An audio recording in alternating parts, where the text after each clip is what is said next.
মাই মাতৃসকলে বিভিন্ন উন্নয়নমূলক আঁচনিৰ লগত যোৱা মাহটোত নিজকে জড়িত কৰিব পৰা নাই।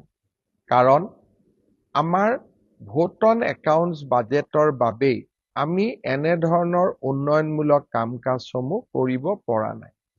মই ইতিমধ্যে সংবাদ মাধ্যমত কৈছোঁ, কিন্তু আজি মই আপোনালোকক আকৌ এবাৰ ক'ব খুজিছোঁ যে আগষ্ট মাহৰ প্ৰথম সপ্তাহৰ পৰাই মই চেষ্টা কৰিম 2 বা 3 আগষ্টৰ পৰাই আপোনালোকে অৰুণোদয় আঁচনি আগৰ দৰে লাভ কৰিব।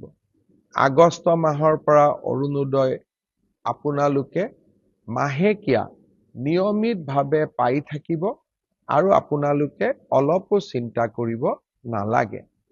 সেই ধৰণে আমি যিটো কম দামত চেনি বা দাইল দি আছিলোঁ, সেই আঁচনিখনো আমি আগষ্ট মাহৰ পৰাই আৰম্ভ কৰিম। অৱশ্যে আমি ইয়াক অকণমান নতুন ৰূপত লৈ আহিম। সেই বিষয়ে আমাৰ পূৰ্ণাংগ বাজেটত আপোনালোকে শুনিবলৈ পাব। নিযুত মইনা, নিযুত বাবু, এই প্ৰত্যেকবোৰ আঁচনি, জীৱন প্ৰেৰণা, এই প্ৰত্যেকবোৰ আঁচনি আমি আগষ্ট মাহৰ পৰা আৰম্ভ কৰিম।